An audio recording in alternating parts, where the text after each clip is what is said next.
Dapat gamitin ang trick na ito sa bawat tahanan. Gamit ang kutsilyo at parchment paper, madali mong maiiimbak ang mantikilya sa maliliit na bahagi.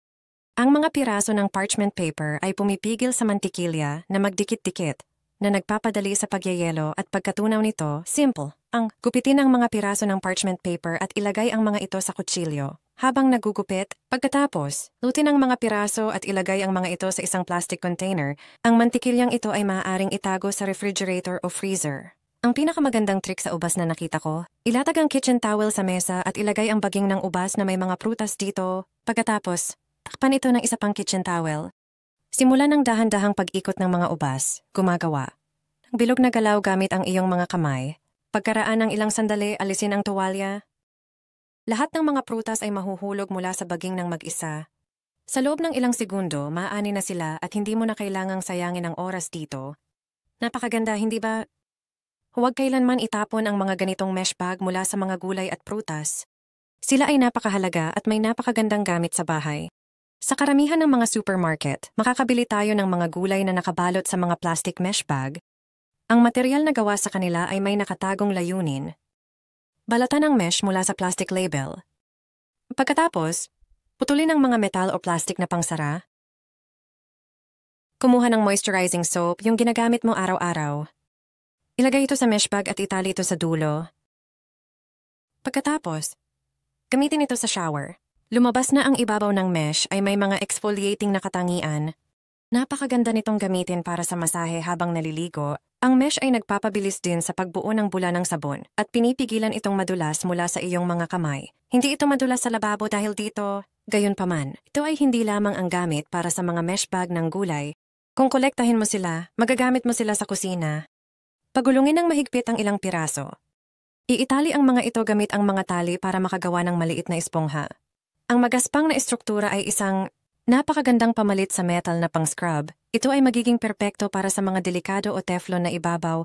Palagi ko itong itinatabi sa lababo. Sino ang mag-aakalang? Karamihan sa mga tao ay itinatapon ang mga mesh bag na ito sa basurahan, kumuha ng isang banknote at isagawa ang test na ito. Dahil dito, makakatipid ka ng malaking halaga sa mga bayarin. Ang mga pinto ng refrigerator ay ginagamit araw-araw. Ang kondisyon ng mga seal ay nakakaapekto sa kanilang habang buhay. Kung ang refrigerator ay maingay o may yelo na lumalabas sa loob, maaaring ito ay senyales na oras na para sa banknote test. Sa paglipas ng panahon, ang mga rubber seal ay nagiging mas matigas at maaaring hindi na dumikit ng maayos sa pader ng refrigerator. Ito ay nagpapahintulot sa mainit na hangin na patuloy na pumasok sa loob at ang refrigerator ay nagtatrabaho ng walang tigil para palamigin ang patuloy na pumapasok na hangin. Para suriin, gawin mo lang ang isang simpleng trick. Kumuha ng banknote at ipasok ito sa pagitan ng pader ng refrigerator at ng pinto. Pagkatapos, isara ang refrigerator. Ngayon subukan mong alisin ito. Kung maaalis mo ito ng walang anumang resistensya, hindi maayos ang pagdikit ng selyo. Ang pamamaraang ito ay nagbibigay daan sa iyo upang suriin ang buong selyo. Kung ang goma ng selyo ay mahigpit, magbibigay ng resistensya ang banknote. May isa pang paraan upang mapanatili ang selyo at mas mapabuti ang pagdikit nito sa refrigerator. Kung ang selyo ay walang nakikitang depekto o pinsala, subukan ang tricks na ito. Gumamit ng cosmetic Vaseline. Ilagay ang Vaseline sa malinis at tuyong selyo. Ang sikat na kosmetikong ito ay ibabalik ang kakayahang umangkop ng selyo, at ito ay dumikit ng maayos sa refrigerator. Ilagay ang Vaseline ng pantay-pantay at tumpak sa buong haba ng goma. Tiiyak na mararamdaman mo ang pagkakaiba sa susunod na subukan mong buksan ang refrigerator, mataas pa ang iyong mga bayarin sa kuryente. Ipaalam sa amin sa mga komento kung ano ang ginagawa mo para mabawasan ang mga ito. Gupitin ang lemon at pudburan ito ng asin. Ilagay ito sa tabi ng kama at mawawala ang nakakainis na problema. Mukhang kakaiba pero talagang epektibo ito. Gupitin ang lemon sa mga kwartong bahagi na bumubuo ng hugis bulaklak. Pagkatapos, punuin ang gitna nito ng asin sa mesa. Ilagay ang inihandang lemon sa isang mangkok at ilagay ito sa tabi ng kama. Ang asin ay magpapalabas ng mas matinding amoy mula sa prutas. Lumabas na ang aromatherapy gamit ang lemon ay epektibong nakakapagpababa ng stress. Ilagay mo lang ito sa tabi ng kama at matulog ka na. Ang amoy ay makapagpapakalma sa iyo, makakatulong na makatulog ka, at positibong makakaapekto sa kalidad ng iyong tulog. Namimiss mo ba ang baterya para sa iyong remote control? Hindi mo na kailangang tumakbo sa tindahan. Sa kusina, mayroon kang isang bagay na pwedeng ipalit sa baterya. Kumuha ng aluminum foil at punitin ang isang malaking piraso. Pagkatapos, klopin ito sa isang maliit na parihaba. Susunod, punitin ito upang makagawa ng silindro. Gawin itong halos kasing laki ng baterya. Ipasok ito sa bakanting pwesto. Kukumpletuhin ng foil ang electrical circuit sa aparato. Gagana ang remote gamit ang isang baterya lang. Alam mo ba ito? Huwag ihang ang basang damit sa ganitong paraan. Mas marami pang piraso ng damit ang maaari mong ilagay sa dryer. Karamihan sa mga tao ay naghahang ng mga damit sa mga metal na crossbar ng dryer. Sa ganitong paraan, 5 shirt lang ang kasya sa isang pakpak. Lumabas na mas marami pang damit ang kasya sa bahaging ito ng dryer. Kumuha ng ilang clothespins at hawakan ng shirt sa ibaba. Pagkatapos, ikabit ito sa pakpak. Susunod, magsabit ng isa pang kamiseta sa parehong paraan. Sa pamamaraang ito, makakapaghang ka ng hanggang 10 shirt. Isabit ang mga ito ng magkatabi sa ibabang rack. Hindi lang magiging mas epektibo ang paggamit mo ng espasyo, kundi mas mabilis ding matutuyo ang mga damit.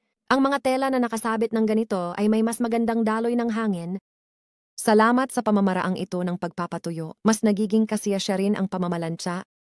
Ang mga damit, nagiging tuwid sa kanilang sariling bigat. Ilagay ang asin sa harap ng pinto ng iyong bahay at maglagay ng doormat dito. Sa susunod na araw, magugulat ka at magpapaalab ng iyong mga mata.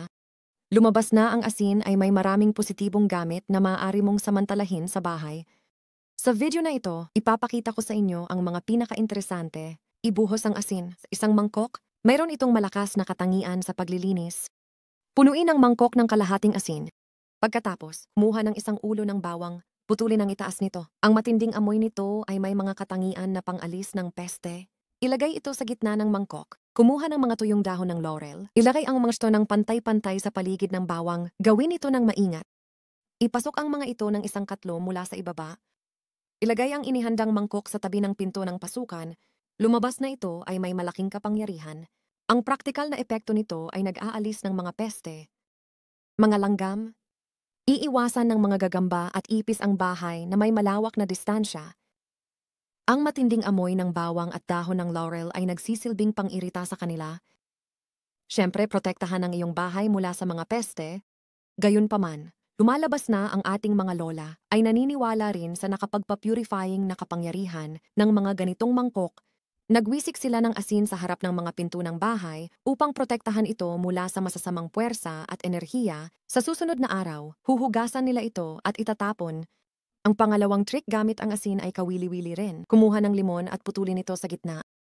Pagkatapos, putulin ang dulo upang ito ay nakahiga ng maayos. Ilagay ang prutas sa isang mangkok at pudpuran ito ng asin.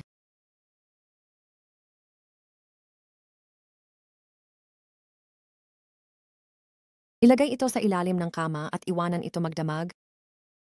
Lumabas na ang aromatherapy. Gamit ang limon ay epektibong nakababawas ng stress. Ilagay mo lang ito sa silid tulugan. At matulog ka na. Ang amoy ay magpapakalma sa iyo, makakatulong sa pagkatulog, at positibong makakaapekto sa kalidad ng tulog. Gumawa ng 3 maliliit na bola mula sa aluminum foil at ilagay ang mga ito sa isang kawali. Itinuro sa akin ang trick na ito ng isang profesional na chef. Tiyak na pinadadali nito ang pagluluto. Kumuha ng 3 bola ng aluminum foil na kasing laki ng isang nogales. Iayos ang mga ito na magkatabi sa kawali. Pagkatapos, ilagay ang isang maliit na plato at ang ulam na nais mong lutuin sa ibabaw ng mga ito, magbuhos ng kaunting tubig sa kawali. Hindi ito dapat humawak sa ilalim ng plato. Buksan ang apoy at takpan ang kawali ng takip. Sa simpleng paraang ito, mabilis mong mapapasingaw ang isda o gulay. Pinadadali at pinabilis talaga ng trick na ito.